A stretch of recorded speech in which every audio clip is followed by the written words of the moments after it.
اللهم صل وسلم على سيدنا محمد وعلى اله واصحابه اجمعين. ازيكم يا حلوين؟ يلا بقى نشوف هنعمل ايه في المطبخ. تعالوا معايا. جبنا بقى كده ايه، كيلو من اللحمه، وقلنا ايه نعمله النهارده. ايه نعمل كبسه؟ قالوا لا مش عايزين كبسه، قلنا خلاص نعمل كباب حله. يلا بقى بينا نشوف هنعمل ايه. هنعمل احلى كباب حله النهارده باللحمه الحمراء الجميله اللي انتوا شايفينها قدامكم دي. قطعتها كده قطع مكعبات، ولا كبيرة ولا صغيرة. صلوا على النبي يا حلوين.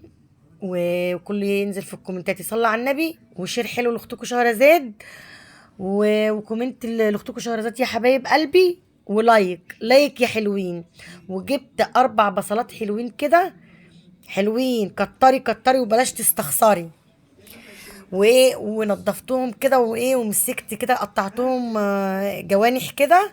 البصل انا عملته كده عشان ايه، وحطيت معلقه سمنه بلدي وحوالي 3 معالق زيت، ونزلت بقى بالبصل اللي انا قطعته جوانح جوانح دون، علشان ايه، عايزه اكرمله او اتبله شويه كده في قلب السمنه البلدي.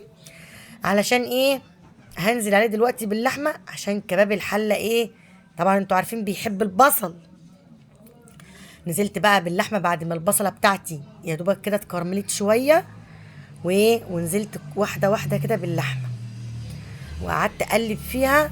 وخليكم معايا واحده واحده ومكملين الفيديو عشان لسه في مفاجاه. وحطيت معاكم معلقه كمون ومعلقه فلفل اسود ومعلقه بهارات لحمه، وما حطيتش ملح عشان طبعا الملح ما بيتحطش غير اما اللحمه تستوي. ونقلتها على العين التانية، ومسكت طماطمية كده بنت ناس، رحت بشرتها بالمبشرة، مش يعني بسرعة بسرعة كده. ورحت جاية ايه، نزلت بالطماطمية بشرتها كلها. وصلى على النبي يا اخويا يا حبايب قلبي. وجبت الحلة وحطيت فيها حوالي نص كوباية زيت كده. انا خلصت اللحمة بتاعتي وركنتها، خليكم معايا ومركزين، اوعوا تتوهوا مني. وجبت الحله اللي انتوا شفتوها دي، حطيت فيها نص كوبايه زيت، ونزلت عليها ببصلايه، ونزلت عليها بكمون، بشويه كمون وشويه فلفل اسود وشويه كاري وشويه كركم والسبع بهارات. ونزلت بالقرن الفلفل الاحمر دون. كنت بصراحه عايزه ايه اقطعه، بس ما رضيتش اقطعه.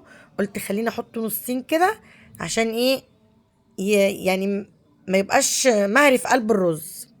خليه سليم كده عشان اللي يحب ياكل الرز يعني ما يحبوش بالفلفل، يحبوا يعني ممكن يشيلوا لو الولاد مش حابينه يعني.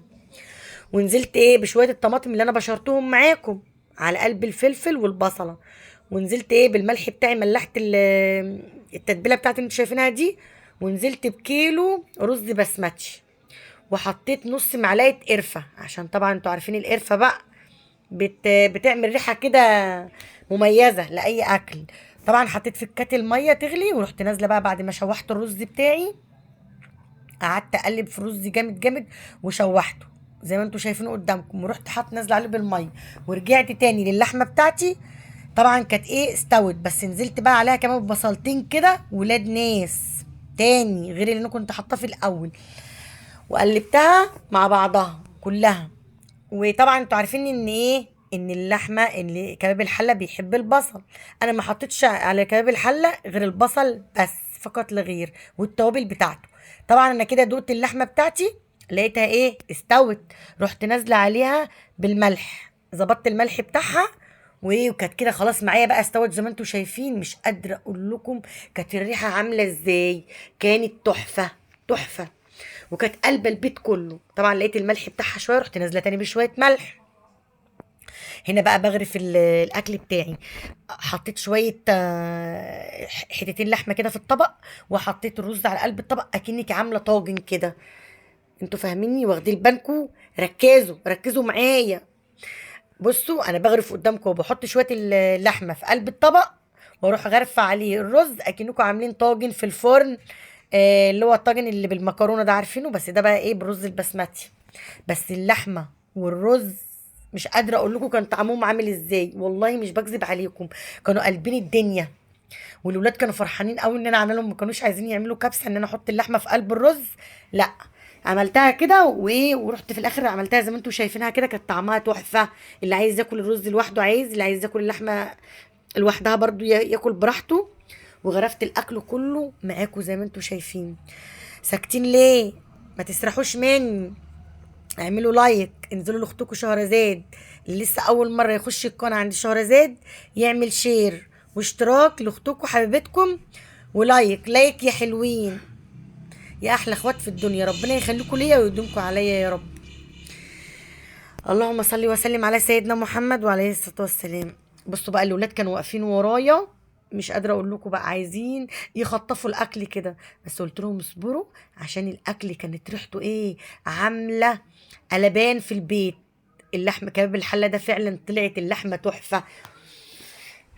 صلوا على النبي يا اخواتي، صلوا على النبي، صلوا على النبي. وانزلوا كده اعملوا لايك لاختكم، لايك لايك يا حلوين.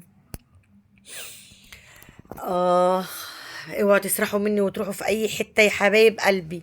خلصت بقى الاكل زي ما انتم شايفين، وبقى انا ايه عماله ادوق واكل. الست الشاطره تخش المطبخ بالحب تطلع احلى ما عندها. احلى اكل تطلعيه طالما انت داخله المطبخ بالحب. وسلام بقى لما يكون ولادك بقى طالبين منك ان هم عايزين ياكلوا الاكله دي، بتعمليها وانتي نفسك راضيه، وبتبقي عايزه تبسطيهم، وتبقي عايزه تخليهم فرحانين ان انت داخله تعملي لهم واقفه على رجليكي طول النهار، برضو مش بتاثري معاهم. وبصوا يا حبايب قلبي بقى شكل الاكل يشهي.